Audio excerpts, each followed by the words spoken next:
Құрметті YouTube көрермен, әңгіме басталмай тұрып, каналға жазылып, қазақ тілді арнаның дамуына өз үлесіңізді қосыңыз. Қарғыс деген өте ауыр жаза. Әсіресе ата-ананың наласына қалудың соңы жақсылықпен аяқталмайды. Өзімде ол қыз өсіріп отырмын ғой. Достарымыздан, құрдастарымыздан, балаларым өскен сайын мені тыңдамайтын болды дегенді жиі естимін. Қазіргі жастар жеке шекарам, өз өмірім дегенді ұстанып, білгенін істеп жатыр. Ал оның соңы немен аяқталады? Соның бір мысал ретінде сіңілімнің оқиғасын айтайын. Біз бақытты отбасы едік. Ата-анамыз 2 қыз, 1 ұлды дүниеге алып келді. Жап-жақсы өмір сүрдік. Екеуі де жоғары білімді мамандар еді. Мемлекеттік қызметте істеп, біздерді оқытып, жақсы тәрбие берді. Бірақ сіңіліме келгенде көңілдері алабөтен еді. Кенжетайлары болғасын ерекше еркелетті. Әсіресе әкем қатты жақсы көретін. Бәріңнен озатын қыз осы болады деп жер-көкке сыйғызбай мақтағанда күліп қоя салушы едік. Мен тұрмысқа ерте шығып кеттім. Інім жұмысын істеп жүрді. Ал сіңілім университеттің 2 курсында оқитын. Жігітім бар деп айтып, маған суретін көрсетіп қоятын.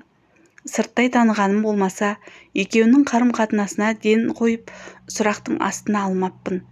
Бірақ 1 жылдан аса уақыт кездескендерін анық білем.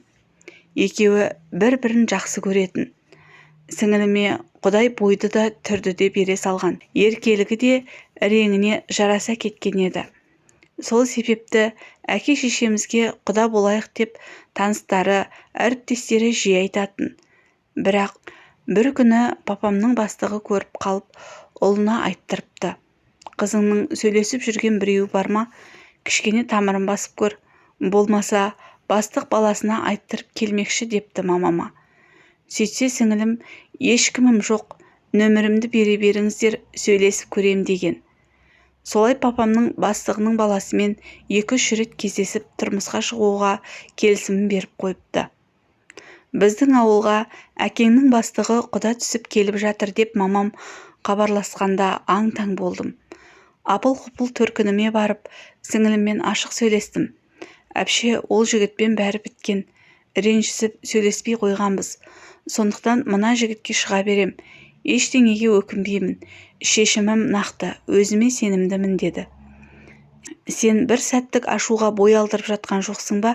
Екеуің бір-біріңді жақсы көруші едіңдер ғой. Әлде де кеш емес, ойлан деп қайта-қайта айттым. Егер мен керек болмасам, осы уақытқа дейін хабарласатын еді ғой деді ол. Сонымен арада 2 аптадай уақыт өткенде папамның бастығы бүкіл ағайын туысымен үйімізге құда түсіп келіп, сіңілімді ұзатып салдық.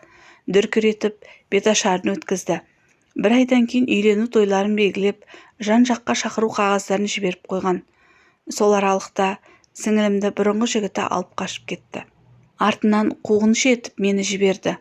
Жолда сіңілімнің бұлай істеуі мүмкін емес, еркінен тыс ұстап отыр деп сенімді боп барғам. Бірақ олай емес екен.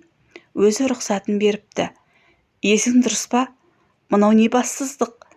Ана жақта күйеуің, ата-енең жынды боп отыр ғой, іздеу салып. Қандай оймен басыңа орамал салдырып, мұнда отырсың, деп жанын шығардым. Мен ақымақ болып, ерте күйеуге шығып кетіппін. Нұрдәулет менің өз адамым екен. Енді шынымен бақыттымын. Артқа қайтпаймын деп, кері қайтпай қойды. Сіңілімнің соншалықты қысқа ойлайтынына ашуландым. Одан сұрамады емес, сұрадым ғой. Қайта-қайта сұрадым. Балалықпен кейін өкінетін тірлік жасама деп те айттым. Егер айтпасам, айтатын ешкім болмаған соң ойлана алмады дейміз. Бірақ өзі өте сенімді болды. Енді бұл жігітіне қырсығып тұрмысқа шыққанда, жігіті бұған ашуын қайтқанша мазалауды жөн көрмедім.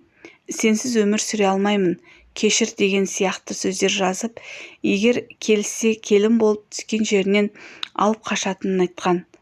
Қызымыз келісіп, ақыры осындай жағдай болды. Есік көрген екен. Амал жоқ, балам үшін үйіме кіргіздім деп құдағи зілмен сөйледі. Келіндерін дұрыс қабылдамағаны көрініп тұр. Амал жоқ, кері қайттым. Жағдайды үйдегілерге айтып ем, әкем енді ол менің көзіме көрінбесін. Алдыма келсе, буындырып өлтірем деп ашуланды. Қайтсын енді. Жақын араласатын бастығымен құда боп қойғандағы тірлік мынау боп тұр. Олар да әкеме айтпағанды айтыпты. Осындай тәрбие берген сен еркек емессің дегенге келтірген. Соңынан құдағи сіңілімді қарғаған. Мыналар мені адам құрлы көрмейді деп звондаған сайын енесін жамандайтын. Өзіңе сол керек. Енді не айтса да шыдайсың. Сол үйді, сол адамдарды өзің таңдап бардың деп ұрсып алушы едім. Сөйтіп жүргенде сіңілім 2 қыз тапты. Папамнан кешірім сұраймын деп күйеуін қыздарын ертіп 2-3 рет барды. Бірақ папам есігімнен аттамасын деп келген жерінен кері қайтаратын. Сөйтіп жүргенде сіңілім асылып қайтыс болды. Әкесінің наласынан шаршады ма, әлде енесінің түртпектеуіне шыдамады ма, әйтеуір ешкімге ештеңе айтпаған күйі кете барды. Тым болмаса бір ауыз сөз жазбапты.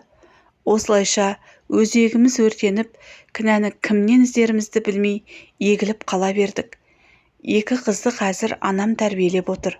Кезінде көргім келмейді деп жиендерін үйіне кіргізбеген әкем қазір 2 қыз үшін жанын беруге әзір.